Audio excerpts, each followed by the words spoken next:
My name is Aoibhinn Shúlleabháin. I am a lecturer in Dublin City University, but I was also chair of Ireland's Citizens' Assembly on Biodiversity Loss. I was invited to speak to the Citizens' Council in the Netherlands to share my experience of chairing the Citizens' Assembly and maybe share insights into any questions that the members of your Citizens' Assembly had. So I was asked to speak to the Citizens' Council based on my experience participating in Ireland's National Citizens' Assembly. I was lucky enough to chair that Citizens' Assembly, which meant I was a member of the Assembly, but also was the public-facing person for the Assembly. And I guess part of what I shared with members of the Citizens' Council in Holland was to maybe be patient with the process.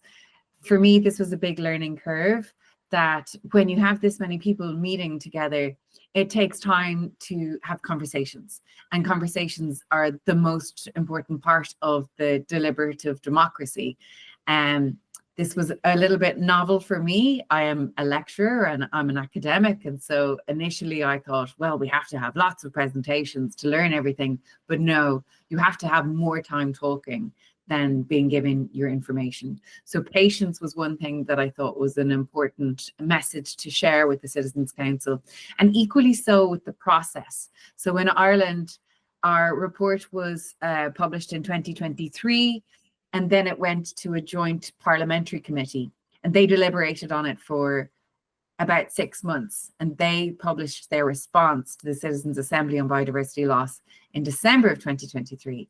And then it went to Parliament, and they responded in October 2024. And so that was over a year between publishing our recommendations to hearing back from government. And I think that patience it's important, because these processes do take time, but also not to lose hope or faith in it, because I can now see that many of the recommendations of the Citizens' Assembly on Biodiversity Loss are now coming into play. And so while it might be frustrating, patience with the political process, once there is a political process in place, I think it's important. The questions that members of the Citizens' Council in the Netherlands had for me were, what are the do's and don'ts that I would recommend for the Citizens' Assembly? One question was, how do you deal with different opinions with different people? And this was something that I think it's really important in any deliberative democracy process, but this is where the conversations need time. And this is where people's personal interactions are very important. And I think it's okay for us all to recognize that not everyone's going to change their mind. Not everyone's going to agree at the end of this. But once everybody got to express themselves and we go with the majority, I think that's the important part of it. What else did they ask? They asked how long our process was, and our process went on for almost 9 months. And they also asked how specific the question was that we were dealing with. And in our case, it wasn't very specific. It was actually quite broad, and that's why we needed a lot of time. They also asked, how do you get a limited set of recommendations? And that is not something I could ask, because in the Citizens' Assembly that I chaired, we had very many recommendations. We had 159, but previous Citizens' Assemblies in Ireland have had around 50 or 60. And I guess it again depends on the topic that you're dealing with and the question that you are being asked. If it is clearly bound, there may be a limited amount of recommendations. If it's a broad, expansive problem like biodiversity loss, there are going to be more recommendations. So there were a lot of questions to answer to members of the Citizens' Council in the Netherlands.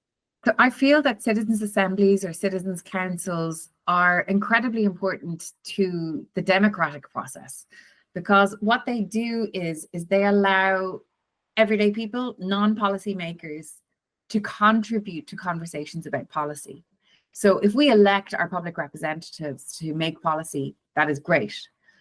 Sometimes we would like them to have maybe a snapshot of what people are actually feeling about that issue at the time. And this is where the Citizens' Assembly or Citizens' Council has a selection of people randomly chosen a plethora of perspectives, and they give feedback on what they think the answer to this problem is. It's up to the political representatives to take that feedback, disagree with it, agree with it, run with it or not, but it just adds another element to policymaking that is informed by non-policymakers. And I feel like it's very important. And in Ireland, we have seen it contribute to transformation of our society, in that after our citizens' assemblies, we now have gay marriage. Women are now, under certain conditions, allowed to have an abortion in Ireland. There are other changes that came about. We have a climate action plan that came about from another citizens' assembly. So we have seen a lot of changes come from letting the people consider a topic in all of its entirety, giving them the time and the space to think about it, to talk about it, and then to feed back to our politicians what they would like to do.